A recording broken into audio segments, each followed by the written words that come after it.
All right, now on the count of three. On the count of three, Worldwide Plays. 1, 2, 3. Worldwide Plays!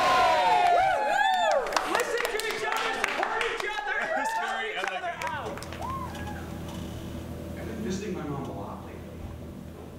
Mainly because it brings back memories of my youth. So I'm sitting in this particular spot, so I can think about what I did while I stare at the empty room ahead of me. So I'm wondering why I ever thought it was a good idea to rip the pages out of her sketchbook. A bully is what I was, just a classic bully. I always avoided bullies, but he wasn't one of them. Mom always told me jealousy was normal for a kid my age, but the rate at which my jealousy escalated, it wasn't. And I knew. And that day I did it. The minute the pages ripped, that half a second it took for her smile to turn into a frown, unfortunately, it generated the best feeling in me I had had in my life. That day he did it, the second it took for my smile to turn into a frown, surprisingly, generated the best feeling I've ever had in my life. And now when I watch typical high school movies about fat, red-headed bullies that push wimps over, I see myself. I see my thick, stern eyebrows and thin, pale lips pasted onto their freckled faces. 50 drawings torn into voice. 50 beautiful sketches blown away by a forceful wind and soaked by rain puddles. 50 doodles turned into force. 50 representations of my math class boredom blown away by a forceful wind. I didn't mind. She wasn't too pretty. What she did have was this aura of perfection.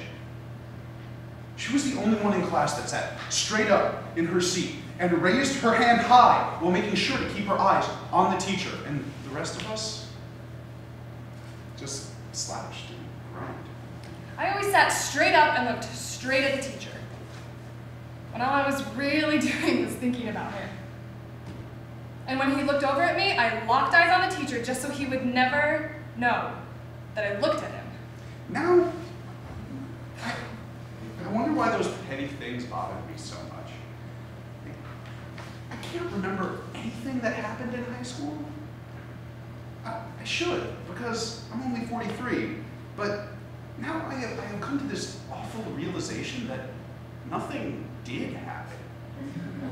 I spent 4 years of my life analyzing that girl and coveting that sketchbook. Now, as I look back at my life at high school, I can't seem to remember anything. I guess it was because I spent those 4 years buried inside that stupid sketchbook. Every day after school my senior year, I would sit down with a pen and paper and I would try to draw something realistic. I even tried to hold my pen the way she did, like placing my pointer and middle finger close to the tip of the pen and my thumb resting underneath it. But it always ended with my tearing it up and storming out of my room. I always would try to draw him as realistically as I could. But I always ended up with my tearing the pages out of the sketchbook and starting over. My mother told me I had other talents, but when I asked her to name one, she hesitated. And I guess Marie is, some successful artist at some important gallery now, and look at me. Look at me. I'm a flipping cable repair guy. I feel as useless as an empty grocery bag. I walk into people's homes, fix whatever needs to be fixed, and then leave. Every day I get these feelings of jealousy. When I go into someone's home and see their fancy floors and walls, I immediately look down at my tattered Timberland boots and my baggy jeans and feel like breaking every valuable thing I see. My father always told me I was talented. But I knew I wasn't. I wasn't an artist or even a sketcher. I was a doodler, for God's sake. The only reason I started keeping a sketchbook in the first place was so that I could draw him. Well, he's probably out there somewhere getting what he wants. I can't imagine he isn't, having that bold personality. I was just a regular kid. And I wish I'd stayed that way, because from that day that I ripped that sketchbook and on, I was known as the mean kid. I mean, I didn't intend to receive that label. I know for a fact. At first, I felt as though I had power. You know, I enjoyed seeing the changes in her afterward. I mean, she no longer had that giant yet somehow delicate frame. And her makeup wasn't done as thoroughly, you know. In fact, I think she might have stopped wearing makeup altogether. Maybe because she knew her tears would smudge it. And then I noticed changes in the way she would act. You know, she began to slouch in class like the rest of us. Stared off into space, confined by the dungeon walls of our traditional classroom. After what happened, I liked him even more. I could never figure out why he did it, but the way he looked at me the seconds after the pages ripped changed me. That was truly a sign that he knew who I was. I stopped trying hard to look good. I stopped making efforts to avoid eye contact with him. I stopped forcing smiles. I just wanted him to know me. Why does this matter to me so much? Why am I thinking about this? I'm wasting my time. Who gives a damn about all this old stuff? I mean, this jacket doesn't fit. These posters are stupid. Hey, that band was lame. I don't know why it bothers me so much. I mean, look, okay, my old school backpack, the one I refused to replace even though the zipper didn't zip, all I can feel in this pocket are cookie crumbs, old breakfast bar wrapper, some playing cards, loose change. Like, what is this?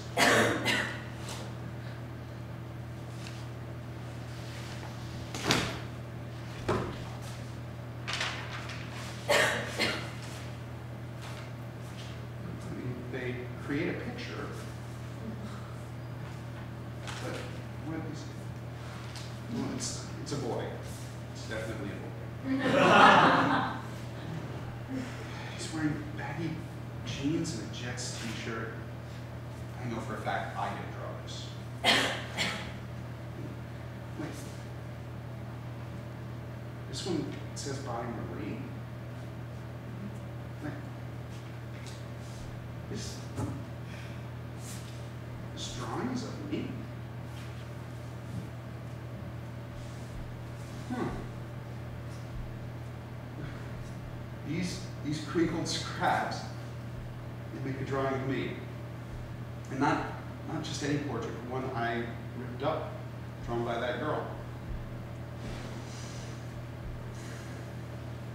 Look, I'm sitting in history class, taking notes. Room 403, senior year. Wow. Did the girl who always paid attention in class make an exception to draw me? With all the beautiful things in her sketchbook, the one that survived was this. Well, now, all I need to do is tape the pieces back together. The only way I remember myself was sitting in this long carpeted hallway with my knees pulled up to my chest and my sketchbook resting on my kneecaps. I realized that I appeared to be part of the hallway, not another person in the hallway, but another metal locker lined up with the rest. I just wanted to be able to walk up to someone and say, "Hi!" But I never did. What was it about myself that I hadn't any courage to just introduce myself to someone? Maybe that's why he ripped up my sketchbook? Maybe it was his way of getting to know me. But why on earth would anyone want to talk to me? What did I do that would have ever attracted anyone? And I still don't. I got married 13 years ago to a man I met in college, but only because I was afraid that if I ever left him, I would never meet anyone ever again. My husband comes home from work each day, and I hide from him. I'm afraid. I'm afraid of myself. And now, all I wish is for that boy to come back and rip up my sketchbook again so I can grab him by his shoulders and gently say, "Why did you do that?" And before he can answer, I'd say, "Thank you. Thank you for not walking past me like the rest of them. Thank you for confronting me with such emotion, even if your intentions were to be mean," which, for some reason, I don't think they were. The other night, my husband came home from work, walked right past me and into the kitchen. And at that moment, I realized I would rather have someone beat me than walk right past me. I'd rather have somebody loathe me than have someone say I was irrelevant. I don't feel as though I'm actually present on this earth. And if nobody knows me, am I really living? I need to go sit down and draw.